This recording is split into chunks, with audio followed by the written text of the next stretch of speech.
अस्सलाम वालेकुम वरहमतुल्लाहि वबरकातुहू। उम्मीद करता हूँ आप सब खैरियत से होंगे। तो आज मैं शेख साहब की चंद बातें लेकर आपकी खिदमत में हाजिर हुआ हूँ। तो बहुत अच्छा लगेगा आपको, बहुत फ़ायदा होने वाला है आज की वीडियो देखने के बाद आपको। तो उम्मीद करता हूँ आप स्किप मत कीजिएगा, वीडियो को एंड तक लाजमी देखिएगा और फिर कमेंट्स में लाजमी मुझे अपनी राय का इजहार कीजिएगा। तो वक्त ज़ाया किए बगैर चलते हैं अपनी वीडियो की जानिब। तो शेख साहब फरमाते हैं, रिश्ते, फैमिलीज़, सोशल सिस्टम्स, स्ट्रक्चर्स सब अपना आप दिखाते हैं। No problem, fine. अब क्या करें, कुछ लोग इसलिए आपको एटीट्यूड दिखाते हैं, इसलिए आपको इग्नोर कर रहे होते हैं क्योंकि कहते हैं ना कि करीब के लोग यानी घर की मुर्गी दाल बराबर, या दूसरी तरफ अगर आप चलते हैं तो चिराग तले अंधेरा होता है, दिए के नीचे अंधेरा ही होता है। वो जल तो रहा होता है, दुनिया वालों को रोशनी दे रहा होता है, लेकिन उसके नीचे क्या होता है? अंधेरा। ठीक है, अपने ज़रा कम वैल्यू करते हैं, बाहर के ज़रा ज़्यादा वैल्यू कर जाते हैं। इसी तरह ही होता है ना, आप अपनी नॉर्मल ज़िंदगी में देखें तो हर तरफ तकरीबन यही माहौल चलता हुआ आ रहा है। दूसरी जानिब अगर आप नज़र दौड़ाते हैं तो एक नॉर्मल इंसान की ज़िंदगी में दो किस्म की पार्टियां होती हैं। सादा अल्फाज में मैं इसको बयान करना चाहूँगा ताकि हर इंसान को ये बात अच्छे तरीके से समझ में आ जाए। तो जिन लोगों से आप प्यार कर रहे होते हैं, जिन लोगों के साथ आप ज़िंदगी गुजार रहे होते हैं, तो उनमें दो किस्म की पार्टियां होती हैं, उनमें दो किस्म की कैटेगरीज होती हैं। एक वो जो आपके साथ रह रहे होते हैं, आपकी अच्छाई, आपकी बुराई, आपकी खूबियाँ, आपकी खामियाँ, आपकी आदत, आपकी रहन सहन, हर चीज़ को वो जान चुके होते हैं। तो वो इस वजह से यानी उन लोगों ने आपका गंद भी देख लिया होता है, गंद मीन के खामियां भी देख ली होती हैं आपकी, इस वजह से वो आपको इग्नोर कर रहे होते हैं या आपको एटीट्यूड दिखा रहे होते हैं, या वो कहते हैं कि चलो इन लोगों से दूर ही रहो। और दूसरी जानिब अगर आप नज़र दौड़ाते हैं, देखते हैं, नोट करते हैं, तो वो लोग आ जाते हैं, वो पार्टीज आ जाती हैं जो आपको बिल्कुल नहीं जानती। तो वो इस वजह से भी इग्नोर कर रही होती हैं कि यार चलो बस ठीक है, जिंदगी तो वैसे भी गुजर रही है। तो वो जानना ही नहीं चाहते आपके बारे में, चाहे आपके अंदर बहुत सी क्वालिटीज़ हों, जो भी मर्जी आपके अंदर गुर पाए जाते हों, उनके लिए वो मैटर नहीं करते। यानी they don't know, that's why they are ignoring you. And there is a relationship जिनमें लोग अभी चल रहे होते हैं, जो आपके बारे में अच्छा भी जानते हैं, आपके बारे में बुरा भी जानते हैं, मगर इग्नोर रख रहे होते हैं। क्यों? वो अब आपकी गलती है। तो वो इसलिए कि आप या तो कुछ ज़्यादा खुल चुके हैं उनके आगे, या दूसरे अल्फाज में हम इसको ये भी कहेंगे कि या आप ज़्यादा बिछ गए हैं उनके आगे, या उनको आपने बहुत ज़्यादा उठा लिया है, या उन्होंने आपको बहुत ज़्यादा गिरा दिया है, ख़ुद को बहुत ज़्यादा ऊपर करके पेश कर दिया है। इन एटीट्यूड्स की वजह से लोग खुद को यानी बस गिरा चुके हैं। तो इन एटीट्यूड्स की वजह से वो इग्नोर कर रहे होते हैं। तो उनका यही मानना होता है, उनका यही कहना होता है कि बस ठीक है, इग्नोर करो यार। और दूसरी जानिब देखा जाए तो कुछ लोग ऐसे होते हैं जिनका मानना ये होता है, या उनकी एक आदत होती है कि जितना उसको एटीट्यूड दिखाएंगे ना, उतना वो हमारे नीचे लग के जिंदगी गुजारेगा, इतना वो साढ़े थल्ले लग गया रहे, या जितना ज़्यादा एटीट्यूड दिखाएंगे उतना ज़्यादा हम पे डुलेगा। तो जी यहाँ पे बात सीधी सी है कि ये सब आपके कंट्रोल में, आपके हाथ में। लोगों के एटीट्यूड्स आपके साथ क्या होंगे ये आपके हाथ में है। अगर आप चाहें तो इसको तब्दील कर सकते हैं। अब तब्दील करने के लिए हमें क्या करना होता है? आपको ये जो कंट्रोल आप दे चुके हैं लोगों के हाथ में, उसको अपने हाथ में वापस लेना है। उसके लिए कलेजा, बड़ा कलेजा, जिगर, कैरेक्टर, एटीट्यूड, बर्दाश्त, सब्र, हौसला, initiative, decisions and the coverage कि अब मैं ये नहीं हूं, अब मैं ये बाकी नहीं रहा। इन तमाम चीज़ों की ज़रूरत आपको पड़ेगी। मैं ऐसा था या मैं ऐसी थी, मैं ऐसा नहीं हूं या मैं ऐसी अब नहीं हूं। ठीक है? तो ये तमाम चीज़ें आप अपने अंदर बदलाएंगे या चेंजेस लेके आएंगे तो ही लोगों के हाथों से आप अपना कंट्रोल वापस लेंगे। तो अब आप मुंह से कहेंगे कि क्या करें, अब छोड़ दें। तो यहाँ मैं आपको यही बताता चलूँ कि हमारा भी एक दौर था, एक चौधराहट थी, एक एक बेढंगी ज़िंदगी थी, एक खान था जी मैं बहुत बड़ा जो ना अपने आप को समझता होता था। तो किसी ने कुछ छोटी सी बात कर दी, हम लोगों ने वो मिसाल इसी तरह देता हूँ कि पाटा ढोल नहीं होता जो शोर मचाने लग जाते हैं, आ ऊ ये वो फलां ऐसा वैसा, ये कर देंगे वो कर देंगे, उसको भी नहीं छोड़ेंगे। मतलब इस तरह की बेढंगी सी जो है ना, बग़ैर सोचे समझे ज़िंदगी गुजार रहे थे। तो खैर अपनी मैं ही इतनी होती थी कि आपको मैं बता रहा हूँ ना कि हम ये भी कर देंगे वो भी कर देंगे, सोचे समझे बगैर फैसला कर देना, बात कर देनी, शोर मचा देना। तो दूसरी जानिब कुछ लोग ऐसे होते थे जो चुपचाप देख रहे होते थे। घुन्ने किस्म के लोग होते हैं ना, तो वो देख रहे होते थे कि नोट कर रहे होते थे कि इस इंसान की कोई गलती उनकी हाथ में आए, या दूसरे अल्फाज में कि भाई इसकी कोई ना कोई गलती जो है ना पकड़े और वो ऊंट पहाड़ के नीचे किसी ना किसी तरीके से आ जाए। तो वो लोग नोट कर रहे होते थे कि जब भी इसकी गलती पकड़ेंगे तो फिर इसको बताएंगे। तो जब ज़िंदगी की ड्राइव में मैं थोड़ा स्लो हुआ ना, तो वो लोग जो खामोश बैठे हुए थे ताक लगा के, वो ऐसे तीलियां लगाने लग चुके थे, क्योंकि हमने तो अपना आप सारा खोल के उनके सामने रख दिया था। उन्हें हमारी तमाम वीकनेस हमारे मुंह से पता लग चुकी थी, वो नोट कर रहे होते थे।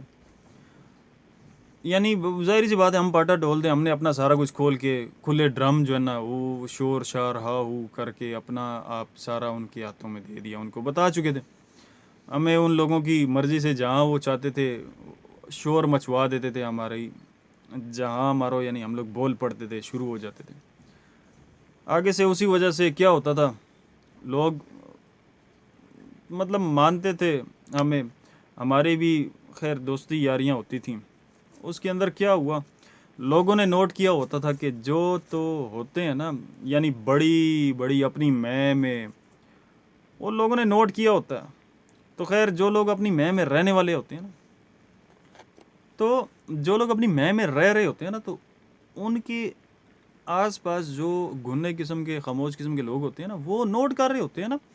तो जब आप अपनी मैं से निकल के थोड़ा सा ज़िंदगी की दौड़ में आहिस्ता होते हैं या स्लो होते हैं, या किसी वजह से आप थोड़ा सा नीचे आ रहे होते हैं, या कुछ हालात ऐसे बन चुके होते हैं, तो उस वक्त वो आपकी उन वीकनेस का, उनका आपकी जो है ना कमज़ोरियाँ जो होती हैं उनका वो फ़ायदा उठाते हैं। अब पीछे जिस तरह मैंने आपको बताया है कि हमारा एक दौर था, उसमें हम लोग जो है ना बहुत ज़्यादा शोर मचा देते थे, बात कर जाते होते थे। तो उसके अंदर एक टाइम था जिसमें आप ज़्यादा बोल गए, ज़्यादा दिखा गए, ज़्यादा रो गए। कुछ लोग ज़्यादा रो जाते हैं, दूसरों के आगे ज़्यादा आंसू दिखा जाते हैं, कुछ लोग ज़्यादा मुस्कुरा जाते हैं। तो पेशेंस नहीं रखते, यानी सब्र नहीं रखते, या दूसरे अल्फाज में तवाज़न बरकरार नहीं रख पा रहे होते, बैलेंस नहीं रखते। अब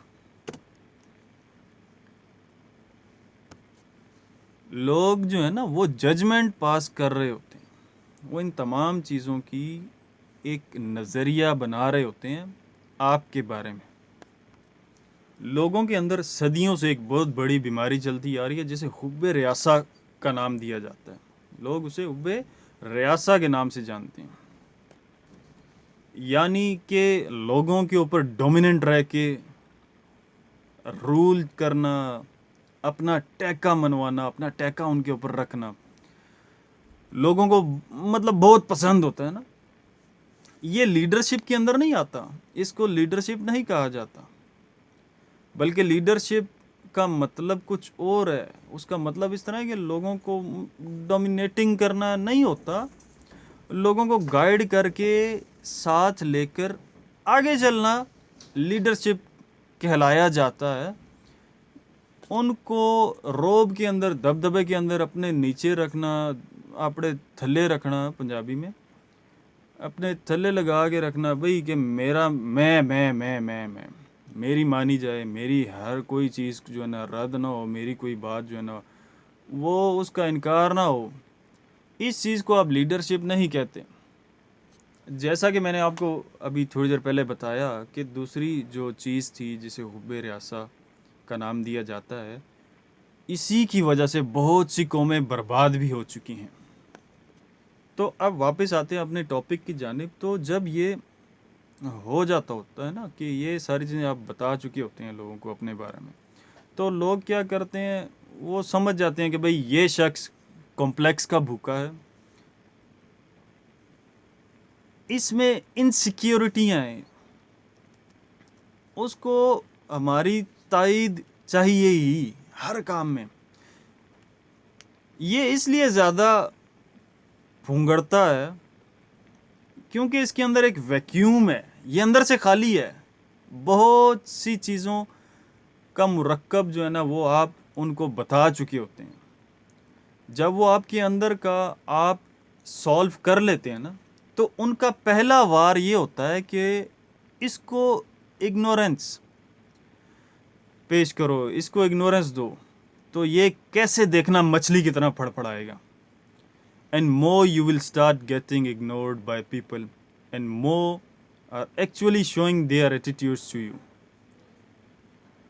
तो इस तरह आहिस्ता आहिस्ता वो देखेंगे ना कि मेरी इग्नोरेंस से इसको फ़र्क पड़ता है, लोग इसमें मज़े लेते हैं बैठ के, और ये ज़िंदगी रह जाती है क्योंकि आप बहुत एक्सपोज हो गए हैं उनके आगे। अब ये जब अपनी लाइफ उनको क्लेम करने की कोशिश करते हैं ना आप जैसे लोग, तो उनके पास और बहुत से हरबे होते हैं आपकी लाइफ को अनकंफर्टेबल करने के लिए, वो और हरबों का इस्तेमाल करते हैं। दूसरे अल्फाज में कि वो शुरली छोड़ते हैं आपकी ज़िंदगी के अंदर, एक हरबा इस्तेमाल करेंगे, दूसरी शुरली छोड़ेंगे, वो नहीं चली तो तीसरी शुरली चला देंगे, आपकी ज़िंदगी में आग लगा देंगे, आपको डिसकंफर्टेबल या अनकंफर्टेबल करेंगे, तंग करेंगे।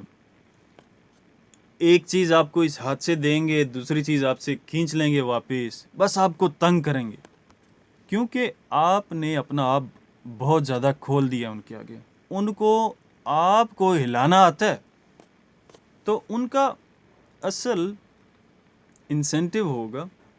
खैर, एक अगर इग्नोरेंस जो है ना जेन्युइन हुई तो उसका मतलब ये होता है कि कुछ सिखाने के लिए होती है इग्नोरेंस आपको।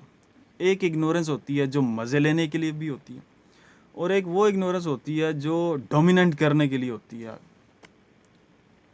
तो खैर उन्हें समझ आ चुका होता है कि आपको हिलाना किस तरह है। मकसद एंड आपको हिलाना ही होगा। अगर आप अपनी जगह से हिल गए, कुछ लोगों ने इग्नोर करना होता है ताकि गुस्से में ले आए आपको, और दूसरी तरफ कुछ लोगों ने इग्नोर इसलिए करना होता है कि वो आपको घुटनों पर देखना चाहते हैं। कुछ लोगों ने इग्नोर इसलिए करना होता है कि वो आप कि रोएं, आप रोएं, सेल्फ पिटी में ले आएँ आपको। और कुछ लोगों ने इग्नोर करना होता है कि आपको एक शक, आपको एक शोबे, आपको एक वहम, आपको एक डाउट में रखें कुछ लोगों ने इग्नोर करना होता है कि बस आप एक बेढंगी जो है ना ज़िंदगी गुजारते चले जाएं। अब आप बेढंगे चले आ रहे होते हैं, आपने अपना सारा उनको दे दिया होता है, तो उन्होंने आपको कैलकुलेट कर चुके होते हैं, वो लोग आपको कैलकुलेट करके बैठे होते हैं। आपके अंदर, आपके बाहर, आपके हर मामलात को उन लोगों ने कैलकुलेट कर लिया होता है। अब आपने जो नया रिफॉर्म करना है, आपने जो अपने आप में नई तब्दीलियां लेकर आनी है ना अपने अंदर, आप इस तरह करना है कि वो जो आपको कैलकुलेट कर चुके हैं, ठीक है, तो आपने अपने आप को रीफॉर्म करना है। अब रीफॉर्म का मतलब यानी मुनाफ़कत नहीं होती, ये रीस्ट्रक्चरिंग कहलाई जाती है। तो ये एक रीबिल्डिंग का प्रोसेस होता है। तो खैर ये एक दम से नहीं होता। शुरुआत में तो उनके बहुत से वार आपके ऊपर चलते रहेंगे, जिस तरह से पहले वो लोग जुल्म सितम कर रहे थे या आपको नीचा दिखाने की कोशिश, जो भी था उनका मकसद, वो कर रहे थे आप पर। उनके कानून या आपकी उनकी हर बात आप पर लागू भी हो रही थी। तो ये तमाम चीज़ें जब आप बदलाएंगे ना, अपना कंट्रोल अपने हाथ में लेंगे, तो ये सब कुछ वापस ठीक होना शुरू हो जाएगा। शुरू शुरू तो खैर, फिर भी मैं दोबारा ये बात कर रहा हूँ कि उनका वार आप पर चलता रहेगा, लेकिन एक टाइम आएगा जो फिर आपका टाइम होगा।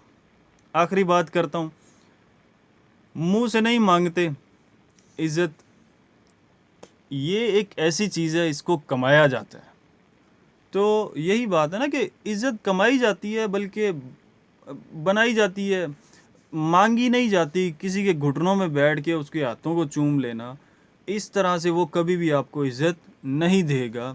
उसके पाँव में गिर गिराना, रोना, जो मर्जी कर लो, आपको इज्जत इस तरीके से नहीं हासिल होगी। इज्जत कमाई जाती है, और कमाने के लिए you have to earn it. How do you have to earn it? You have to do something in life. You have to prove the world कि मैं हूँ, और मेरे रब ने कोई भी चीज़ बेकार, कोई भी इंसान वैसे ही नहीं बनाया, तब जाके इज्जत मिलेगी आपको।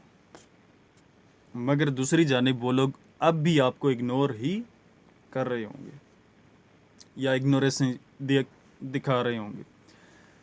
एक वक्त आएगा जब आपका कुछ चलना शुरू हो जाएगा, आपका एक नाम बन चुका होगा अल्लाह के फजल से, फिर भी एटीट्यूड रखेंगे आपके ख़िलाफ़, इस तरह का रवैया आपके साथ पेश करते रहेंगे जिस तरह पहले से वो चलते आ रहे होंगे। लेकिन एक वक्त एंड पे आएगा, जो सबसे ज़्यादा इग्नोर करने वाले लोग होंगे, जो सबसे ज़्यादा इग्नोर करने वाले लोग होंगे ना, वही सबसे अगली रो में बैठे होंगे, आपकी तारीफ़ करने के लिए नहीं, बल्कि खामोशी से ये कहने के लिए कि भाई अब कर गया, ये बंदा कुछ कर चुका है, इसने दुनिया को दिखा दिया कि ये वैसे ही नहीं इस दुनिया में आया था। तो अब घबराने की इसमें कोई बात नहीं है। एक लेवल आता है कि आपको भी लोगों को इग्नोर करना पड़ता है। Sometimes you just have to let it go, just let it go. बल्कि याद रखिए कि कुछ रिश्तों को गुड बाय कहना सीखिए, कुछ ताल्लुकात को खुदा हाफिज़ कहना छोड़ें, क्योंकि अब उन दरवाज़ों से मंजिलें नहीं मिल सकती। जिन लोगों ने तरक्की करनी होती है ना, जिन लोगों ने एक सक्सेसफुल ज़िंदगी गुजारने का ठान ली होती है कि अब मैंने तरक्की करनी है, तो उन लोगों की एक बहुत अच्छी सिफ़त ये होती थी कि उन्हें बहुत से माइंड और रिश्ते, बहुत से मुल्क वतन, बहुत सी सोचों को खैर आबाद करना पड़ता था, क्योंकि उनका विज़न बहुत बड़ा होता था। उनकी सोच बहुत गहरी होती थी, बहुत दूर की होती थी, बहुत बड़ी होती थी। उन्होंने जिस जगह पर, जिस लेवल पर जाके सेटल होना था ना, वो बहुत बड़ी जगहें थी। उसके लिए उन्होंने बहुत सी लोगों को, बहुत से रिश्तों को, बहुत सी महफ़िलों को, बहुत से मुल्कों को सलाम कहा और चल पड़े, आगे से आगे, ऊपर से ऊपर, और वो चलते रहे। फिर जाके उनको एक नाम मिला, एक मकाम मिला। So what is the main thing? The main thing is this, that we have to learn कि एक टाइम पे जितने भी लोग शुरू में आपके साथ थे,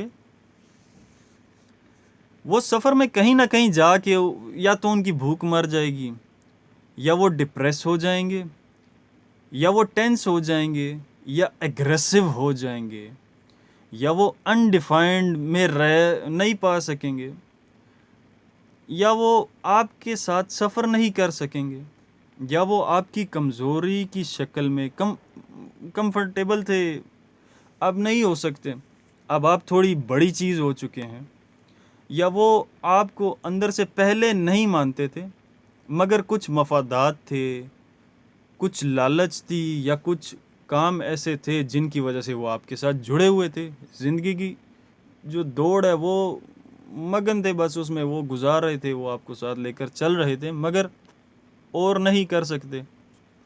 तो वो आपको मानते भी थे, मगर अपने आप को एक बहुत बड़ी बला समझते थे, बहुत बड़ी जो है ना वो चीज़ समझते होते थे, और कहते थे कि यार पहुंच तो हम गए हैं इस लेवल पे, लेकिन इससे बड़ा नहीं होना चाहिए था, मुझे ही बड़ा हमेशा रहना चाहिए था। ऐसे ही हज़ार किस्म के लोगों की मिसाइल होते हैं। लेकिन शुरू में जब ऑर्गेनाइजेशंस और जमात और तंजीम जो यानी तंजीम वगैरह होती हैं, या कोई कंपनीज़ होती हैं, या बिज़नेस खुलता है ना, या कोई भी सेटअप आप कह लें, कोई भी प्रोजेक्ट होता है, तो शुरू में बहुत सी रीज़न्स होती हैं मुख्तलिफ जुड़ने में, मगर अगर वो यूनिटी कामयाब रहे और चलती रहे ना, तो आगे जाके ये मसाइल आते ही हैं, ठीक है ना। तो वो कहते हैं ना कि वो चले ठीक है, आपको आपके सामने मुंह से बोल तो नहीं रहे हो, लेकिन वो बात वही है कि आप दिमाग में सोच रहे हैं कि भाई आप वो स्टेलियन है कि जिसने बहुत दूर जाना होता है, जिसने बहुत आगे जाना होता है। तो वक्त वक्त के साथ साथ बहुत से रिश्ते, बहुत से ताल्लुकात, बहुत सी दोस्ती, बहुत सी यारियाँ, बहुत सी महफ़िलें कह लें आप, तो ये छूटती चली जाएंगी। आपने परवाह नहीं करनी। बहुत खूब कहा शेख आतिफ़ अहमद ने कि किसी ने पूछा उनसे, क्या आप अपनी ज़िंदगी में किसी लॉयल की कुर्बानी देंगे, या अपने लॉयल्स को मतलब कंप्रोमाइज़ कर सकते हैं ज़िंदगी में किसी वजह से? यानी अगर आपकी रास्ते में कोई लॉयल आ जाता है और आपकी तरक्की के रास्ते में, तो आप क्या करेंगे ऐसे मौके पर? तो उनका बड़ा प्यारा जवाब था। तो अल्हम्दुलिल्लाह उनका कहना इसी तरह था कि मैं अल्हम्दुलिल्लाह अपना मौक़िफ़ आज भी यही रखता हूँ कि हम तो अपने लॉयल्स के साथ हमेशा सिंसियर ही रहे हैं, लॉयल ही चलते रहे हैं और रहेंगे भी। मगर अगर हमारे विज़न में, हमारे मकसद तक पहुंचने के लिए अगर अपने आप को भी छोड़ना पड़ा, तो अपने आप को भी नहीं छोड़ेंगे, अपने आप को भी छोड़ देंगे, यानी दूसरे अल्फाज में, तो बाकी लोग क्या चीज़ हैं? यानी हम अपने आप को भी कुर्बान कर देंगे अगर हमारे विज़न में, हमारी तरक्की के रास्ते में हम खुद, हमारी ज़ात ही क्यों ना आए, हम छोड़ देंगे। तो मेरे भाई, जिन्होंने आगे जाना होता है ना, तो याद रखिएगा हर बंदा नहीं चल सकता। तो ये सब चीज़ें इग्नोरेंस में आती हैं। एक वक्त आएगा कि आपको जाना, देना, लेना पड़ेगा। कुछ रिश्ते थे ही नहीं कभी निभाने के लिए। अल्लाह हाफिज़। उम्मीद करता हूँ अल्लाह पाक आप सबको अपनी हिफ्ज़ो अमान में रखे। And thanks for watching.